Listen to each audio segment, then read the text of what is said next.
Boa noite a você que está sintonizado com o Canal 3, TV Imperial. Hoje é segunda-feira, dia 26 de agosto. Estamos iniciando o nosso TVI Esporte.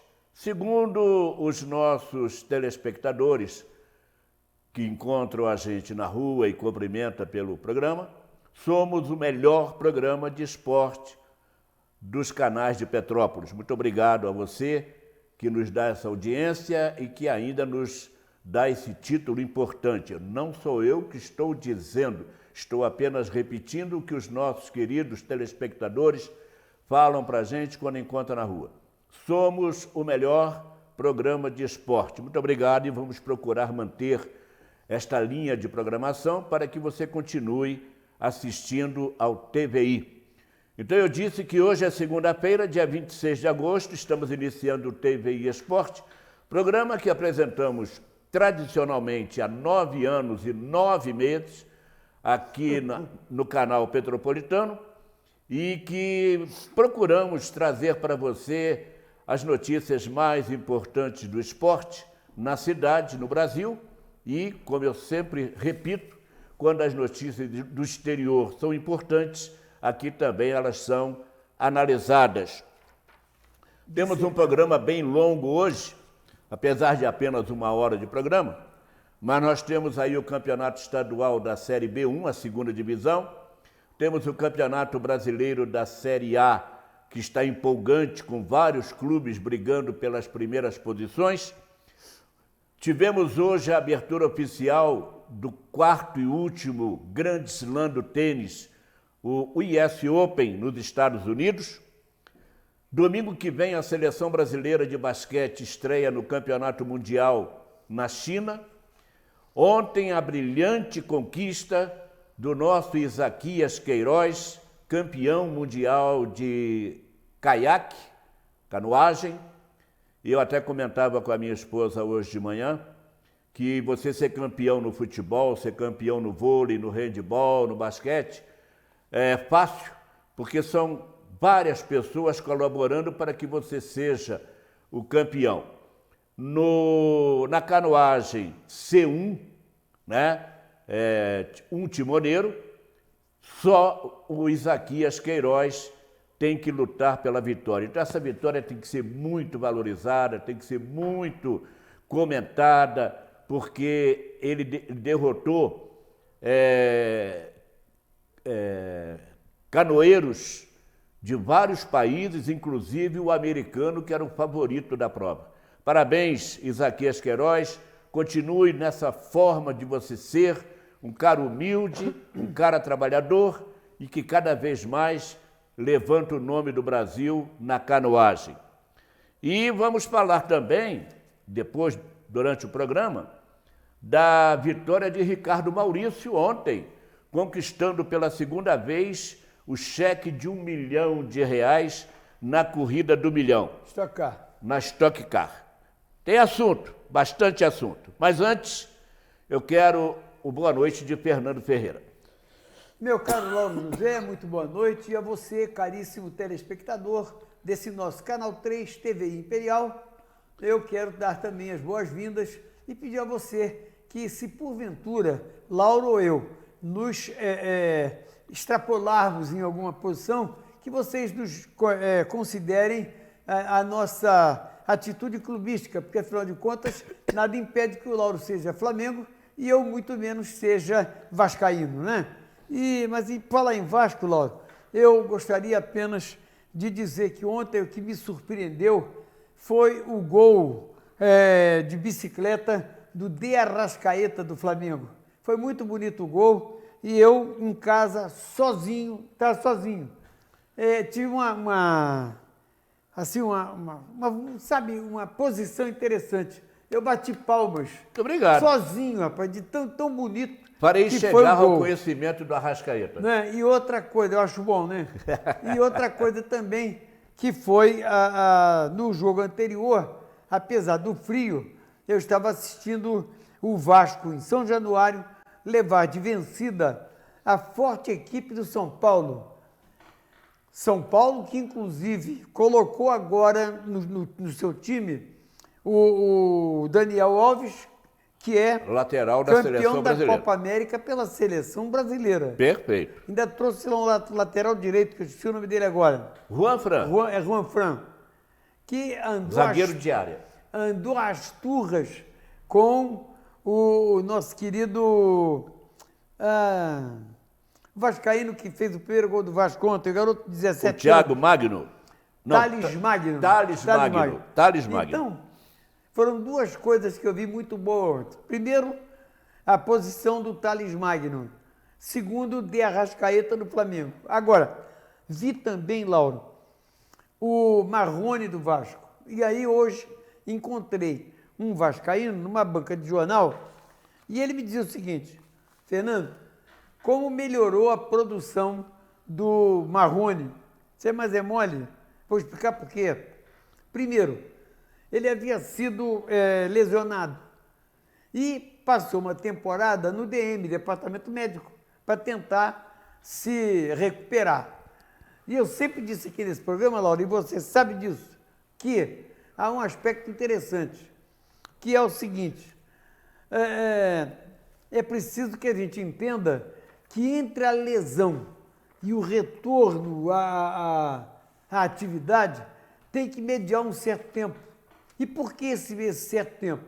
Porque é nesse tempo que ele vai recuperar-se também com a sua posição de, digamos assim, Lauro, com a sua posição de saber que ele está recuperado, mas que ele estava com medo. Então, psicologicamente... Ele recupera a confiança nele. Recupera a confiança nele mesmo, porque ele se recupera psicologicamente falando. E isso me parece que o Marrone começou a receber essa aceitação agora. Então, por exemplo, o Vasco joga no próximo domingo, não, é domingo, né, Laura? Próximo jogo do Vasco? Mas ele joga fora. Eles não jogam em casa, não. Eu não tenho a tabela... Eu vou te dizer contra quem... Eu não tenho a rodada... Eu vou te dizer contra quem o Vasco joga. Se eu não me engano, o Vasco joga exatamente, joga no dia 1º, que é domingo, um jogo muito difícil no Mineirão. Ele vai encarar o Cruzeiro de Rogério Ceni, às 5 da tarde. Então, dependendo do que puder produzir o menino do Vasco, Marrone, eu garanto a você que então poder-se-á dizer que ele está recuperado fisicamente, clinicamente e psicologicamente. E aí ele volta a ser o quê? O Marrone que nós conhecíamos, aquele garoto intrépido, é difícil tomar a bola dele, que ele é um canhotinho, ele é canhoto, então é difícil tomar a bola dele. E aí, felizmente, vamos ver o que vai acontecer, Lauro. É isso aí. Daí a pouquinho a gente vai falar mais sobre a vitória do Vasco, importante. A vitória do Vasco mostra o trabalho que está sendo feito pelo Luxemburgo. Também. Não tem craques no time de altos valores, como tem o Flamengo, tem o Santos, tem o São Paulo, tem o Palmeiras, mas está conseguindo montar a equipe ao jeito dele, devagarzinho.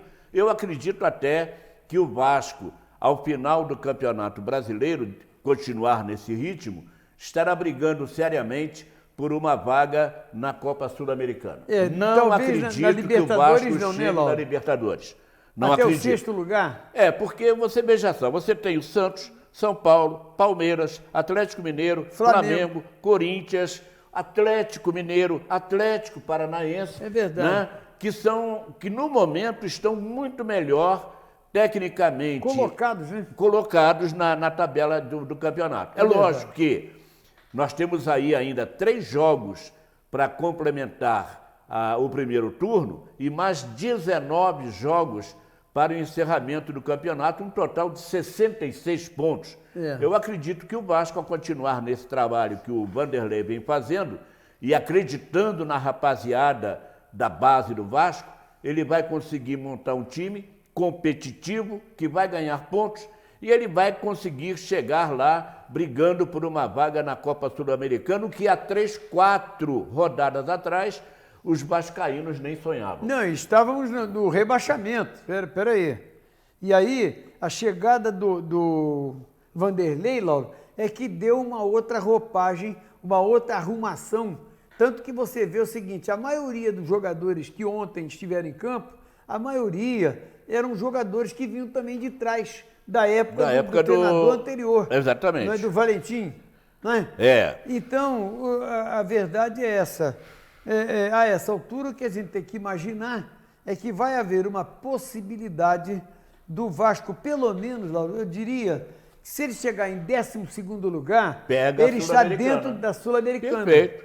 Não é? Porque hoje, eu acho que... O Vasco hoje está em quê? Não, você vê aqui na Sul-Americana hoje, você tem o Internacional, o Atlético Paranaense, o Botafogo e o Grêmio. E ainda tem o Goiás, que está em 11º, e o Bahia, que está em 8º. Então, eu não sei, eu acho que o Bahia está muito bem enquanto ele tiver com o treinador que ele tem hoje lá, que é muito bom, não é? Agora, se o treinador vai ficar lá, acho que vai, até porque você vê, o Bahia ganhou nessa o Roger rodada. Machado. Isso, que é aquele menino que foi treinador do Internacional, foi jogador do Fluminense, jogador do Inter e depois foi ser treinador. Do Atlético Mineiro também. E ele hoje está no Bahia, está muito bem. E fazendo um grande trabalho. Grande trabalho. E arranjou. O mais engraçado é que ele tem o centroavante do time, que é o Gilberto, que é o ex-Vasco da Gama, que veio dos Estados Unidos para jogar no Vasco. E depois saiu do Vasco e foi jogar não sei aonde. E aí agora está jogando... Foram lá buscar o cara, ele voltou para jogar no Bahia. Mas no Bahia... Ele está jogando muito, hein? Está jogando muito, está fazendo uma opção de gol, pô. Está jogando muito. Não é, Lauro? Bom, então daí a pouquinho a gente vai falar do Campeonato Brasileiro, vamos falar das vitórias dos times do Rio de Janeiro, vamos falar do jogo do Botafogo logo mais. Lembrando que o jogo do Fluminense passou para dia 10 de setembro contra o Palmeiras. Vamos falar da mudança nas posições do Brasileirão, o que pode acontecer daqui para frente. Mas vamos começar falando do nosso Serrano, que foi sábado à Rua Bariri, no estádio Mourão Filho, enfrentar a equipe azul e branca do Olaria e se deu mal, mais uma vez, sendo derrotado. Aliás, eu vi um filme no Facebook, colocado pelo pessoal do Serrano, em que eles gritaram muito, espernearam muito, com relação à marcação do gol primeiro da equipe do Olaria, que foi um pênalti. E segundo os jogadores do Serrano e o treinador Alex Arruda, o pênalti não aconteceu. Foi um lance normal de encontro do zagueiro do Serrano com o atacante do Olaria. O árbitro mal colocado, não vou nem dizer mal intencionado. Mal colocado. Mal colocado, ele apontou a marca do pênalti. Como na Série B1 não tem o VAR, prevaleceu a decisão do árbitro, mas tanto os jogadores do Serrano como o Alex Arruda reclamaram muito da marcação desse gol. E no lance... Pênalti, né? Marcação do pênalti. Que se transformou em gol. Que transformou em gol. E eu vendo a gravação do gol número 2 da equipe do Olaria, eu achei, opinião minha, eu achei que foi falha do goleiro Gustavo. Pode ter acontecido. Eu achei falha do goleiro Gustavo. Eu acho que a bola veio cruzada da direita para dentro da área, ele teria condições de fazer a defesa. Eu acho que ele pulou atrasado e quando ele chegou a bola já tinha passado. É o que eu achei do lance. Não sei se foi isso. Se alguém viu diferente e quiser mudar a minha posição, né? Estamos aí, né? Agora, de qualquer maneira, Lauro, a derrota do Serrano, 2-0 para o Olaria.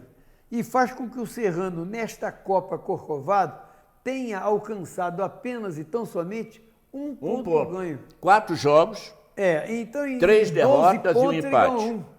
Em 12 pontos disputados, só ganhou ele tem 1 e perdeu 11. Perdeu 11. Puxa vida. Aliás, eu ouvi o jogo, eu estava em casa, estava ouvindo o jogo pela FERJ, Rádio FERJ. Rádio FERJ. E eles são totalmente, me parece, imparciais.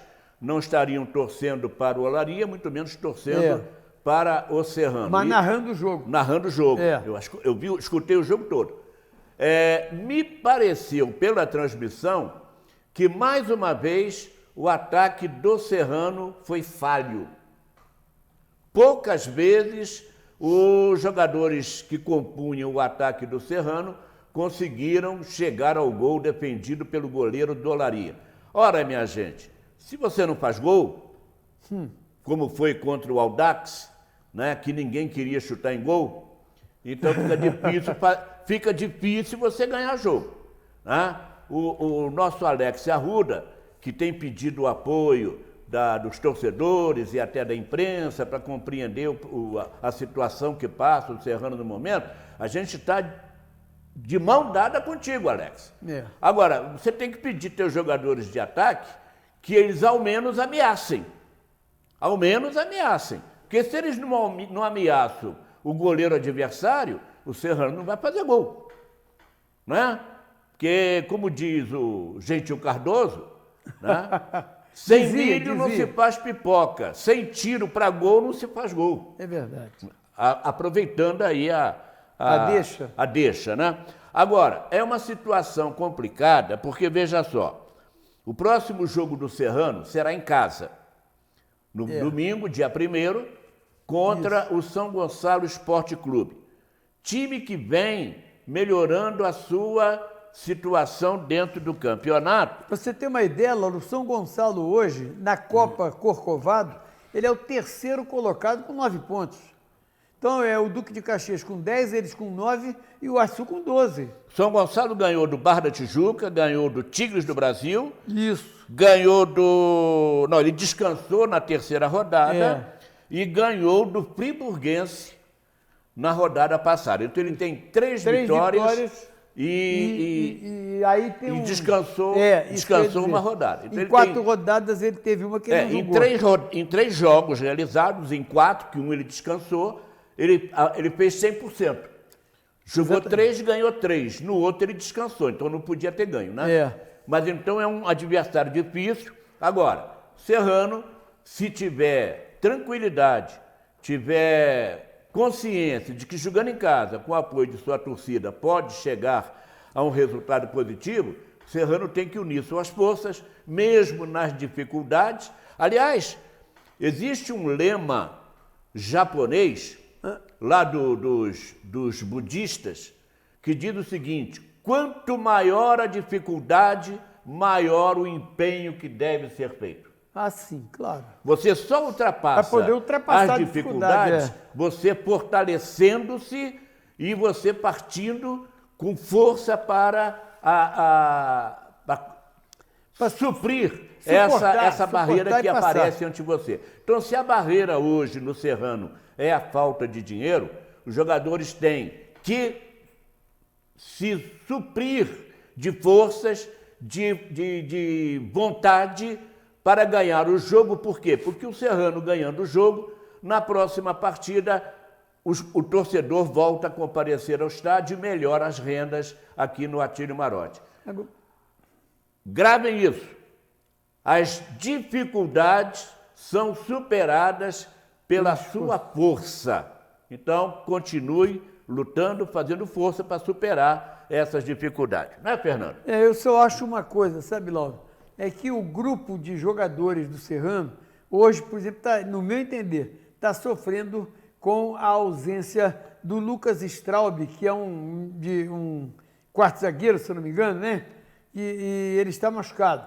Tem um outro também que foi embora, que não sei por que razão. Parece que o Marlon. Marlon, né? Pediu para ir embora porque não recebia salário. Então, tem umas coisas que a gente fica assim, sem dinheiro fica muito complicado, né? E você vê que sem dinheiro levou a equipe do Figueirense a comparecer a um jogo e não entrar em campo, né? E é o teu negócio lá é brasileiro da Série A, onde o Figueirense está jogando. O que significa? Significa que havia dinheiro vindo da CBF, dinheiro vindo da televisão, e aí os caras não receberam, não sei por quê. Aí complica muito a situação, Lauro. Você falou na ausência do Lucas Straub, realmente é um quarto zagueiro firme, lutador, cabeceia bem. Agora, o Serrano está sentindo falta também do lateral direito, Elivelton. O Wellington. Hein? Elivelton. Elivelton, O exatamente. Elivelton também está fazendo Muita uma falta falta. muito grande. Muito grande. Não é que o lateral direito que jogou tenha feito má partida, não. É que o titular ali é o Elivelton, não tem jeito. Disparado Entendeu? o Elivelton. Quando o Elivelton está ali, o quarteto defensivo do Serrano, com o Ricardo Lucena, com o Straub, com o Magdiel, forma uma defesa compacta que impede a progressão dos atacantes. Quando você não tem o Straub na quarta zaga e você não tem o Elivelton na lateral direita, você quebrou a defesa do Serrano. Não estou desmerecendo os que estão jogando, como foi o caso do jogador Douglas que entrou, né? E desse menino que veio parece que jogou, não me lembro bem se foi ele, o Léo, né? Não sei se foi ele. Agora, os titulares fazem falta, né? Vocês imaginam ali hoje, se o Rodrigo Caio e esse menino, o Pablo Mari, se os dois estiverem fora do time do Flamengo, olha o sufoco, porque já estão acostumados a jogar juntos. Estão ali 3, 4, 5, 10 partidas seguidas jogando juntos, eles criam um sistema de defesa que é quase intransponível. Agora, jogam por música, né, Laura? A verdade é essa. Se os dois saem, né? O caso aí do Elivelton e o caso do Straub, os dois por contusão, e aí quebra o setor defensivo do Serrano. Até você colocou uma coisa interessante, né, Laura?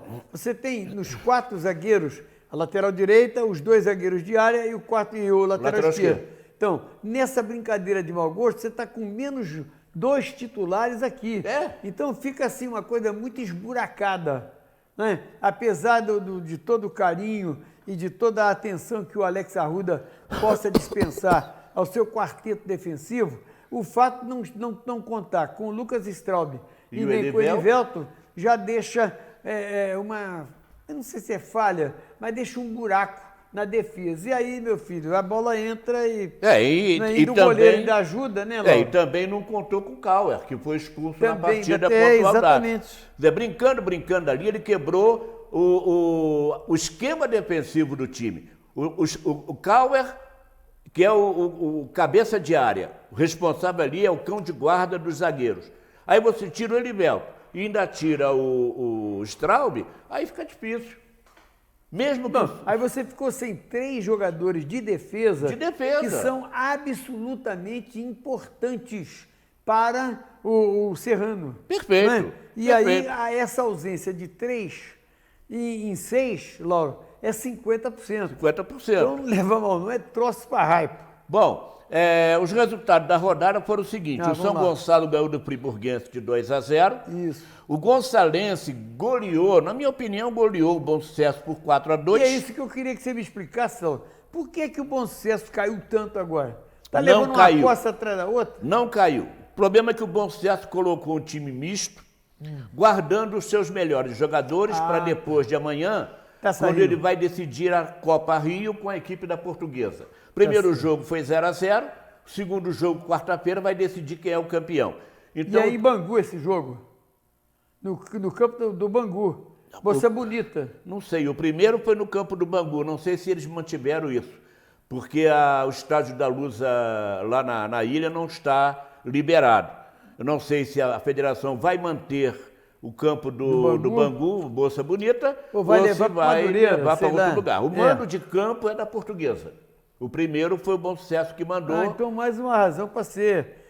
Talvez no próprio Por isso campo que não pode ser lá no estádio dos Ventos Uivantes, que é o campo da Portuguesa, né? É verdade. Então, certamente por isso, o treinador do Bom Sucesso poupou seus melhores jogadores para a partida contra a equipe da Portuguesa quarta-feira. O Bom Sucesso, que é o líder do campeonato, na soma de pontos gerais, né, está bem colocado.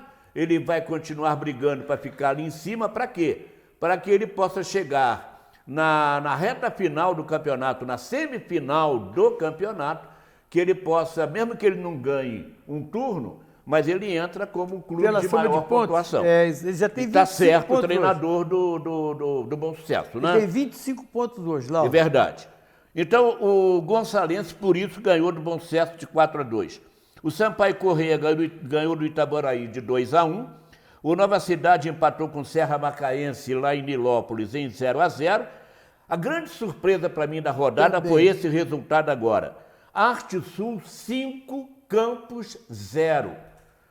O Campos vinha muito bem no campeonato, ele que veio da terceirona, mas não sei também o que houve, levou uma burdoada, 5-0 da equipe do Arte Sul. E é um detalhe que é importante, Lauro, o Campos está em décimo, no meu entender, em 19º lugar na Copa... Na geral? Na Copa... Ah, meu Deus. Na Corcovado. A Corcovado. Na Taça Corcovado. Porque só tem um ponto. Só tem um ponto, Caiu muito de produção a equipe do Campos. Muito. O Angra dos Reis... Jogando em casa. Não. Fez o último jogo daquela punição que ele recebeu, porque houve uma discussão. Agora eu descobri o que foi. Houve uma discussão entre os diretores do Angra dos Reis com os dirigentes da federação na partida da Taça Santos Dumont. E o clube foi punido com 4 perdas de mando de campo. Poxa. Ele já cumpriu 3, quer dizer, tinha cumprido 3, cumpriu a quarta no domingo, no sábado. Ele, em vez de jogar lá no Jair Toscano, que é o campo dele, o jogo foi levado para o Leão do Sul, campo do Barra Mansa. Do Barra Mansa. Lá perto de Volta Redonda. E o Duque de Caxias ganhou de 2-1. O América, jogando no Los Lários, perdeu para minha opinião, um time fraco esse Barra da Tijuca. Né? É um time muito fraco, mas ganhou do América de 4-2, não sei como. Né? E o Audax, que vem fazendo um excelente campeonato, ganhou do Tigres do Brasil de 2-0. 12 pontos disputados, 12 pontos obtidos. 4 rodadas, 4 vitórias. 100% de aproveitamento. Então, aliás, 4 não, porque ele empatou com o Serrano, né? Quem? O Audax. Não, ainda não jogou, lá. O Audax, na primeira rodada ele descansou, na segunda ele empatou com o Barra, na terceira ele empatou com o Serrano. Ah, tá, ele tem 5 pontos. 5 pontos, e ganhou do Tigres. Então, isso. Uma vitória com 2 empates, 5 pontos. 5 pontos, exatamente. E ganhou do Tigres de 2-0. A próxima rodada só final de semana. Não, mas ainda tem um jogo que você não falou, lá, que foi o Olaria 2, Serrano 0. Nós já comentamos aqui, né, falamos da derrota de 2-0 e que a direção do Serrano ficou revoltada com a arbitragem da partida. Segundo eles, a grita foi pela marcação do pênalti, que na opinião deles não houve, foi um encontrão normal, não houve bola na mão, mão na bola, foi um encontrão do zagueiro do Serrano, mas é normal. O cara do Olaria vem para dentro da área, o Beck vem para cortar. Normalmente tem o encontrão. O encontrão é uma coisa, falta é outra. Se você vem com cotovelo, se você dá uma rasteira no adversário, dentro da área, é pênalti. Agora ali houve encontrão. E eu vou concordar plenamente com a diretoria do Serrano, né, que bronqueou muito com relação à marcação daquele pênalti que poderia mudar a história da partida. Um detalhe importante aí, Lauro. Você me disse que você assistiu... Não, eu ouvi o jogo pela Rádio Ferg. Pela rádio, não foi nem pela Fute Rio, foi pela Rádio Ferg. Agora tem um detalhe interessante que também é preciso deixar claro, que independentemente da transmissão de rádio, existe um grupo de profissionais que filmam os jogos. Então o jogo do Serrano, o Olaria com o Serrano em Bariri, é um jogo que foi filmado. Foi filmado. Então, se existe realmente essa grande dúvida, pelo menos uma punição o Serrano poderia obter. Sabe qual é, Lauro? A mesma coisa que aconteceu com o VAR no jogo do Ceará, não esse jogo de ontem, não, o anterior, em que ele foi prejudicado por uma manutenção de uma falta que não existiu e que foi considerado pênalti contra eles. E aí ficou provado que não tinha sido pênalti, né? E isso acabou oferecendo ao clube o direito de saber que, pelo menos, até o final desse campeonato, Sua Senhoria, o árbitro que apitou a partida, não vai mais apitar nenhum jogo do Ceará. Só tem um detalhe, né, Fernando? Não... No Campeonato Brasileiro nós temos o VAR. Marca o Certo. pênalti. Ou então, ele aponta para onde houve a falta, paralisação do jogo, e manda a bola alta e tudo bem. Tudo bem. Na Série B1 não tem VAR. Não, então não tem. A federação, o Tribunal de Justiça da federação vai se basear em quê? Eles não vão se basear na filmagem da FERJ, eles vão dizer que o árbitro estava muito certo, que deu o pênalti. Ô, Lauro, eu digo assim, o Serrano é que teria que requisitar o filme da FERJ, aliás, né? Da FERJ. E esse filme, então, seria levado ao TJD para provar que o Serrano teria feito uma petição pedindo o afastamento do trio de arbitragem desse jogo, né, nos próximos jogos do Serrano. É isso. Poderia ser uma solução, né? Não é solução, mas pelo menos é a manutenção do seguinte, é o Serrano mostrando que está presente não só nas 4 linhas, como também está presente naquilo que possa acontecer em matéria de prejuízos mal colocados pelas arbitragens do futebol. Muito bem. Então a próxima rodada marca o seguinte: sábado, Barra da Tijuca e Sampaio Correia no Campo do Madureira, Tigres do Brasil, Nova Cidade no Los Lários, Friburguense e Arte Sul no Eduardo Guinle, em Friburgo, Bom Sucesso e Angra dos Reis em Moça Bonita, Itaboraí e Olaria no Alzirão, Serra Macaense e Goitacás jogarão no Antônio Ferreira Medeiros, que é o Ferreirão. Duque de Caxias e Audax jogarão no Marrentão. 2 jogos no domingo, Campos e América, no Antônio Ferreira Medeiros, o Ferreirão, lá em Cardoso Moreira. Certo. E Serrano e São Gonçalo, no Atílio Marote. Os 2 jogos de domingo às 15 horas. Todos eles são às 15 horas, Laura. Hein? Todos os jogos de sábado e domingo são às 15 horas. 15 horas. Tem 7 jogos no sábado e 2 no domingo. E a folga é do Gonçalense. E o Gonçalense folgando na rodada. Depois, teremos um jogo na quarta-feira, dia 4, né? Quando o Serrano vai ter que ir até o Jair Toscano, que a punição ao Angra terminou no domingo. Então o próximo mando de campo do Angra será no seu estádio, lá no Jair Toscano, em Angra dos Reis, quarta-feira, dia 4 de setembro, às 3 horas da tarde. E há um aspecto interessante, vai ser o primeiro jogo do Angra dos Reis em casa, o que poderá provocar o interesse e a presença maciça do torcedor angrense para assistir o jogo, até porque, sem medo nenhum de dizer, o Serrano sempre foi um clube muito chegado ao pessoal de Angra dos Reis. Que bom. Então, eu digo chegado pelo respeito que eles tinham até então. E aí é mais uma razão para dizer que é possível que o Serrano vá levar o torcedor do Angra para o estádio Jair Toscano. Jair Toscano. Isso. Aliás, é pena que é meio de semana, né? É. Senão as famílias dos jogadores, dos torcedores, poderiam alugar um ônibus, ir para Angra de manhã cedo, aproveitar ali a beleza daquelas praias maravilhosas. Era só dar dar uma volta de escuna e parar em várias praias, em várias ilhas, com praias paradisíacas. É um negócio lindo lá. Pois é. E 2 horas da tarde viriam para a cidade para assistir o jogo do Angra com o Serrano. Pena que, como eu falei, o jogo é na quarta-feira, meio de semana. Muito bem.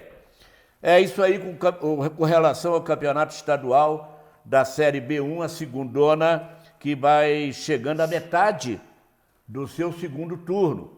E nós fazíamos aqui uma contagem em off, antes de começar o programa, eu e o Fernando. O Serrano precisa, no mínimo, de 8 pontos. 2 vitórias e 2 empates. Ganhar 2 em casa. Em 5 rodadas, hein? Em 5 rodadas. Ganhar 2 em casa e conseguir 2 empates fora. O Serrano com 8 pontos, com os 12 que ele tem, na soma geral do campeonato, iria para 20. Isso. Não se classificaria para nada, mas continuaria na B1 no ano que vem. Sem dúvida nenhuma. Então é isso, meu querido torcedor do Serrano e você, jogador que está, de repente, acompanhando o nosso programa. Bota Aliás, isso na cabeça. Lutar, correr atrás de 2 vitórias, de 2 empates, 8 pontos, e vocês estariam garantidos em 2020, novamente na Série B1, que é o sonho de todos nós.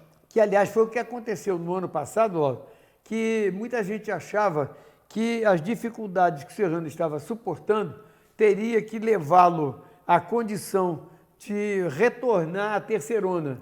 E o Serrano conseguiu manter-se na segunda divisão, que ele tinha subido naquele ano, subiu e ficou. E agora Exato. é o segundo ano. Então agora tomara que ele consiga essas 2 vitórias e 2 empates fora e 2 vitórias em 8 casa. pontos. 8 pontos, Somados com os aos 12. dá 20, e seguramente com 20 ele Não não cairia. estará, ele estará, no meu entender, em 16º, tá bom, não pode estar em 17º, 18º, em Não, 19º, que aí cai. Aí cai. Não, mas eu acredito que a rapaziada está superando esse problema financeiro, eles estão unidos com o Alex conseguiu trazer a turma para perto dele, e as dificuldades, pouco a pouco, vão ser superadas, né? E o Serrano com essas 5ª, 6ª, 7ª, 8ª, 9ª, E deixa eu 10ª. ver se tem 10ª. Tem 10ª. Tem. Então são São 6 5 rodadas. que faltam. São 6 rodadas. É, 5ª, perdão. 6ª, 7ª, 8ª, 9ª e 10ª. 6 rodadas. 6 rodadas. São 18 pontos ainda. 18 pontos, se o Serrano conseguir 8. 8, tá beleza, tá ótimo, e o Serrano continua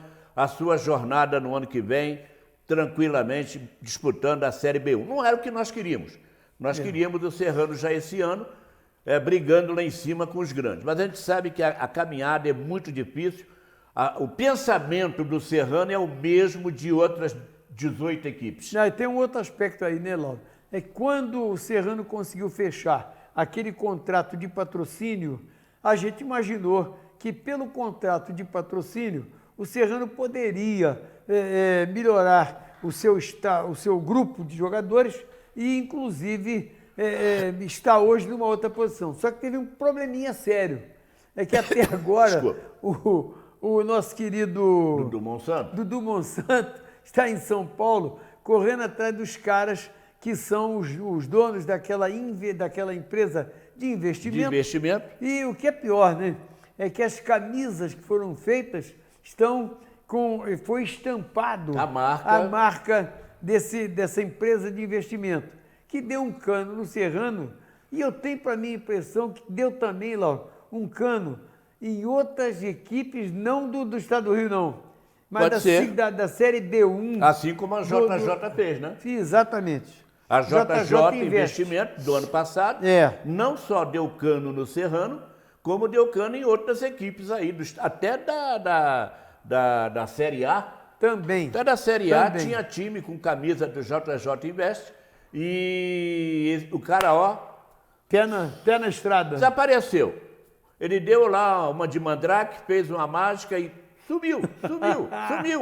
Né? Essa de mandrake é boa. Agora, eu tenho a impressão que pela capacidade profissional do Dudu, ele certamente vai conversar lá com o responsável por essa empresa que anunciou a publicidade na camisa do Serrano, e ele vai conseguir botar ponto nos is. Quer dizer, vai chegar a um acordo, certamente ele vai chegar aí com alguns trocados na sua mala para acalmar os ânimos no Serrano Futebol Clube. Muito bem. Campeonato Brasileiro da Série A pegando fogo, hein? Pegando fogo, Lauro.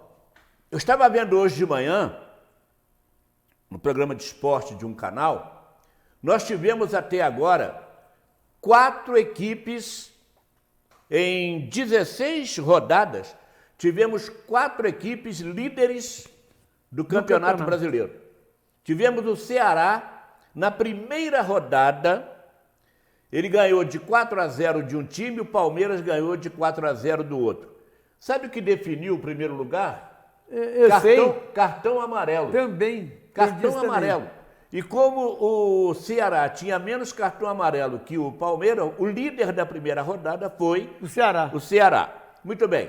Aí depois veio o Palmeiras. Aí o Palmeiras Ficou aí 6, 7, 8 rodadas Na liderança. na liderança.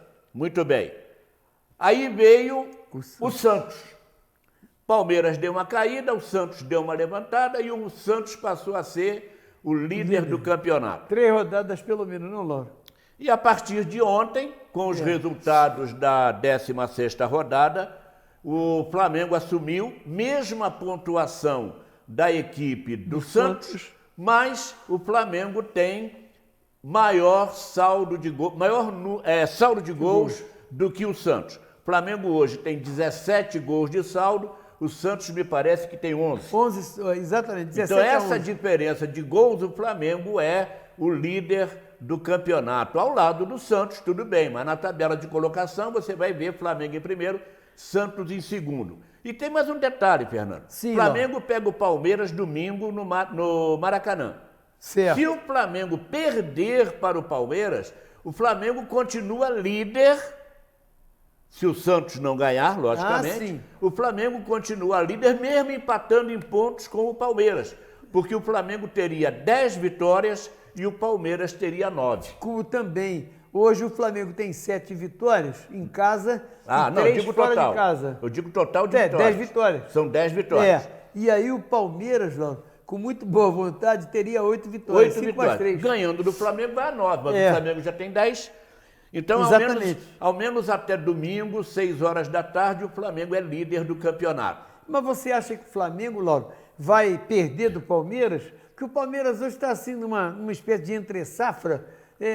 Tá, mas não tá. E joga, mas não joga. Não sei, Lauro. Ué, mas, Não, Fernando, não sei. vocês, torcedores do Vasco da Gama, vocês tinham confiança de que o Vasco ganharia do São Paulo ontem? Tanto não tínhamos, Lauro, que o próprio treinador nosso, que foi o Luxemburgo? Vanderlei Luxemburgo, disse que precisava entrar em campo com 4 volantes. E entrou. Só que o 4º volante que ele colocou, ele de repente transformava o time num 4-3-3, que era o Raul. E o Raul foi uma pessoa, e também o Marquinhos, era um outro volante, e os dois faziam também o papel de volante de contenção e volante de armação. A verdade é essa. Sem desmerecer, em momento algum eu vou desmerecer a vitória do Vasco, até porque ajudou o Flamengo. Né? A expulsão do jogador do São Paulo também foi um fator predominante para a vitória do Vasco? No momento em que o Vasco ficou em campo com 11... Raniel, Raniel, que é um jogador que está no São Paulo, mas ele pertence ao Cruzeiro de BH. Está emprestado. Está emprestado. Agora, por que o Cruzeiro emprestou? Foi pelo seguinte, o Cruzeiro tem hoje o Fred e tem um que era centroavante do Botafogo, não é? Fortão também. Esqueci o nome dele agora, lamentavelmente.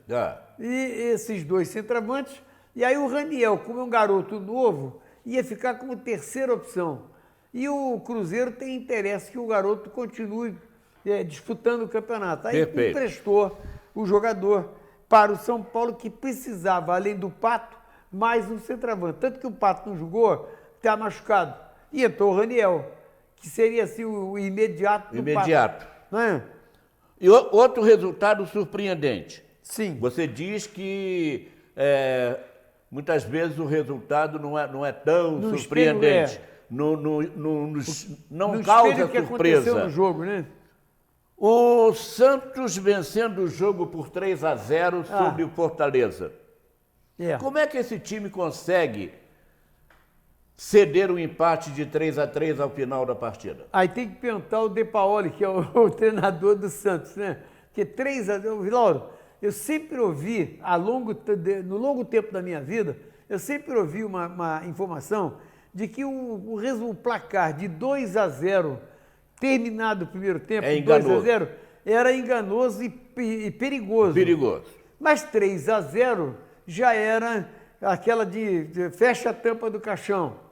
E aí, esqueceram de fechar a tampa do caixão, e aí o Fortaleza não tomou conhecimento disso aí e conseguiu empatar em 3-3, o que significa que no segundo tempo a equipe do Santos não viu a bola. Viu a bola. Fez pouco caso da equipe do Fortaleza. 3-0, o jogo está resolvido. Aí entrou aquele menino que é o centroavante do Fortaleza, ex-botafoguense, né? E chegou lá, fez logo 2 gols e ainda deu passe para o terceiro e aí não teve jeito. Verdade. Né? Agora, passando para o jogo do Flamengo, não vou falar a respeito da vitória, não vou falar a respeito do placar do jogo. Mas eu vou falar o você tem seguinte. que falar de uma coisa, Lauro. Enquanto estava 2-0, o Flamengo estava também tomando as suas cautelas. Por quê? Por causa do perigo do 2-1. De levar um gol. De repente, 2-1 significava rapidinho 2-2. Não, mas eu queria dizer o seguinte, veja só. No tempo do Abel Braga, treinador do Flamengo, quando o Flamengo fazia 1-0, no máximo 2-0, o que ele fazia? Ele tirava um centroavante e botava um volante ou até um zagueiro. Ou até um zagueiro. Muito bem. E o que nós vimos ontem com o JJ, o Mister, foi justamente, aliás, não foi só ontem, seguidos jogos ele vem fazendo isso. O Flamengo faz 1-0, continua no ataque, faz 2-0, continua no ataque, vai procurar. E o Flamengo ontem perdeu seguramente uns 4 gols no segundo tempo. Foi sim. Com o Gabriel Barbosa, com o Berrio, com o Arrascaeta e com o William Arão. Os 4 perderam gols feitos. Muito bem. Aí o que o homem faz? Em vez de ele tirar um atacante e botar um homem de defesa para garantir aqueles 2-0, o maluco português coloca Bruno Henrique, coloca Vitinho e coloca Everton Ribeiro. São 3 homens de frente. Não, o Everton, em todo caso, é um meiuca, mas de qualquer maneira. Mas é um atacante. Ele está sempre lá, beliscando, chutando. Tem também esse cacuete de atacante, não tem então, dúvida. O que eu vejo nesse cidadão, o JJ, é o seguinte: para ele, o que interessa é balançar a rede do adversário. Não interessa se é time grande, se é time pequeno. Se der para fazer 8, faz 8. Se der para fazer 15, faz 15. Ele não manda o time recuar. E uma coisa que o Marcelo Barreto hoje, no seu programa de esporte, ele elogiou muito, foi o toque de bola do Flamengo. O Flamengo não tem aquele negócio mais de atrasar a bola. O toque de bola do Flamengo é do meio campo para frente. Não, e tem um detalhe engraçado, Lauro. É do meio campo para frente, mas no mínimo, quando a jogada é muito feia, é paralela. Mas normalmente ela tem sido em direção adiante. A linha de frente. Exatamente. Né? E uma coisa que eu reparei ontem, o Felipe Luiz, que é lateral esquerdo, ontem ele entrava pelo meio do campo, ele vinha na posição de lateral esquerdo e descambava para o meio de campo. Para quê? Para deixar o Gabriel Barbosa na cara do gol. É verdade, verdade. Né? O Rafinha ontem foi um jogador excepcional porque ele desceu muitas vezes a linha de fundo, como fazia o Pará antigamente. Ele desceu rapidamente pela linha de fundo e ele cruzava a bola para dentro da área. Tanto que o golaço do Arrascaeta foi uma jogada do Rafinha. Ele foi na linha de fundo. Ele olhou e viu a posição do Arrascaeta. Lançou a bola na medida, o Arrascaeta deu a bicicleta, sensacional, e botou no ângulo esquerdo do goleiro da equipe do Ceará. Agora, Lauro, tem um detalhe que a gente tem que levar em consideração. O Flamengo, nesse Brasileirão, já conseguiu a marca de 35 gols. Está aqui, eu estou lendo aqui. O que comprova que o homem quer bola para frente. O segundo colocado, que está com ele na mesma pontuação, que é o Santos, tem 28. Pô, 35 a 28, 7 gols de diferença. Gols. Olha, é gol para Dedéu, as Pampa mais. Quer dizer, é um negócio meio complicado, né? Agora, eu quero falar uma coisa aqui. Agora, tem um detalhe, Lauro. O Flamengo sofreu 18 e o Santos 17. Então, aí tem um negócio, pelo menos em termos de defesa, né, o Flamengo tem 18 sofridos e o Santos 1 a menos, 17. Mas está equilibrado. O Flamengo sofreu muito gol antes da chegada do Jorge Jesus. JJ. Depois que ele chegou e ele conseguiu fechar a defesa com o Rafinha, com o Rodrigo Caio, com o Pablo Mari e com até mesmo com o René, agora mais recente com o Felipe Luiz, mas com o René, o Flamengo não levava tanto gol não, no máximo um gol. A única partida que o Flamengo, naquele dia o Flamengo não jogou bola, né? Foi quando perdeu de 3-0 para o Bahia. Foi o único jogo que o Flamengo levou 3 gols. Fora isso, não leva. Levou 2 do Botafogo, mas não levou 3. Uma perguntinha que não quer calar, de um vascaíno para um rubro-negro. Posso? Pode. Quando o Diego se recuperar, como é que fica? É banco. Você acha que E você acha que ele vai ficar no banco, Lauro? Você acha que o Gerson vai sair do time do Flamengo para entrar o Diego? Não, eu não sei. Porque, inclusive, o Gerson não tem sido nem titular. Ele foi agora. Titular, absoluto, Não, agora foi. E não vai sair do time. O jogador chegou e encaixou como luva no time do Flamengo. Titular absoluto. Diego só volta o ano que vem, se voltar, porque o contrato dele termina em 31 de dezembro. Não sei se o Flamengo vai renovar. Mas se renovar, Diego, banquinho. Agora, faz o esforço para recuperar a posição. Eu só queria falar uma coisa interessante, sem faltar o respeito... Tem um detalhe interessante, Lauro, que é o seguinte... Sem faltar o respeito à religião católica, eu vi uma coisa muito bacana hoje no programa do Marcelo Barreto. Um internauta que falou assim, hoje o Flamengo tem Jesus e 11 discípulos.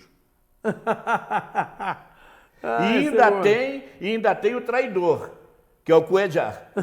Tem o Judas. Excelente comparação, sem querer ferir a religião católica, né? Você tem o Jesus como treinador e tem os seus 11 discípulos e ainda tem aí o Judas traidor, no caso o Cuejar, né? Interessante que esse internauta criou hoje de manhã no programa. Bacana. Aliás, tem muito internauta criativo. Tem. Né? Então tem cada vitória, cada derrota, às vezes também, eles aproveitam para colocar alguma coisa. Você viu aquele cara lá acho que foi no jogo anterior do Flamengo, que foi contra o Vasco, contra o Vasco, aquele cara com um apito. Sim. Com 2 cartões, o cartão vermelho e o amarelo na mão, e ele na arquibancada. Sim. Entendeu? Aí ele fez o sinal do VAR, mostrou o cartão vermelho lá pro fulano. Interessante como é que o torcedor é criativo, né? É impressionante. Você vê que ontem mesmo, no jogo contra o Vasco, apareceu um cidadão lá que é o Gabigol. É o Gabigol da torcida. Aí o Gabigol do Flamengo ontem, para diferenciar do cidadão, tirou a tinta do cabelo. Então ele ficou de cabelo branco e o Gabigol verdadeiro ficou de cabelo preto. E ele tá lá, né? Tá lá. Bom. Mas os caras são cara de um focinho do outro, né? Verdade. Muito parecido. Como são parecidos dos dois. É. Então vamos aos resultados. O Bahia no sábado venceu o Atlético Mineiro por 1-0, gol do Gilberto. Isso. E o Grêmio ganhou do Atlético Mineiro na Arena Grêmio. Atlético Paranaense por 2-1. No domingo, o Goiás ganhou do Internacional por 2-1. O Flamengo ganhou de 3-0 do Ceará. O Santos empatou com o Fortaleza em 3-3. O Vasco ganhou do São Paulo por 2-0. Isso. O Avaí empatou com o Corinthians em 1-1. E o CSA empatou com o Cruzeiro também em 1-1. Hoje teremos Botafogo e Chapecoense daqui a 1 hora mais ou menos, às 20 horas é o jogo. E no dia 10 de setembro teremos Palmeiras e Fluminense lá na Arena Palmeiras, né? Essa é a rodada do Campeonato Brasileiro. Não teremos rodada no meio de semana, porque teremos jogos da Sul-Americana, principalmente Corinthians e Fluminense, e teremos jogos da Libertadores, Grêmio e Palmeiras, né? E Flamengo. Flamengo joga fora de casa. Internacional e Flamengo. Lá em Porto Alegre. Grêmio e Palmeiras, é isso? Vamos ver aqui. Libertadores. Você tem aqui o River Plate com o Cerro Porteño. Isso. Você tem o Palmeiras com o Grêmio. Isso. Primeiro jogo foi o Palmeiras 1-0, né? Exatamente. Você tem o LDU do Equador contra o Boca Juniors. O primeiro jogo já foi lá no LDU. 3-0, 3-0, fica mais ou menos... Eu acho que o Boca Juniors está classificado. Eu também acho. E o Flamengo com o Internacional quarta-feira. Lembrando que o Internacional, se ganhar de 2-0... vai para os pênaltis. Se o Flamengo fizer um gol, o Internacional tem que fazer 4. Acabou. E aí fica difícil. Fazer 4 gols no Flamengo hoje, não sei não. Meio difícil, hein? Meio difícil. Fernando Ferreira, o homem já falou que nosso tempo terminou. O Luciano veio ali, todo nervoso. E a gente tem até que agradecer a você, meu caro telespectador, pela atenção que dispensou ao nosso programa, né? E na certeza de que na próxima sexta-feira desta semana, às 18 horas, o Lauro José e eu aqui estaremos de novo trazendo para vocês todo um noticiário que envolva o esporte brasileiro, sem lembrar de qualquer maneira, sem deixar de lembrar que a Stock Car foi bonita, aquele negócio do 1 milhão, né, Lauro? E é isso aí. Foi justa a decisão dos homens da direção da Stock Car em punir o Lucas de Grassi, porque ele fez uma ultrapassagem proibida e por isso ele perdeu o cheque de 1 milhão para o Ricardo Maurício. Exatamente. E eu vibrei porque eu gosto muito de ver as corridas do Ricardo Maurício. Muito bem. Fernando Ferreira daqui a pouco volta. Às 7h30 tô aí. 7h30 tô aí. Comigo. Mas qual é o programa? Com a Cidade em Revista. Cidade em Revista. É. E Esporte a gente volta a falar na sexta-feira, 18 horas, com o nosso TVI Esporte. Muito obrigado pela audiência, boa semana e até sexta-feira, se Deus quiser. E a polícia permitir. Também.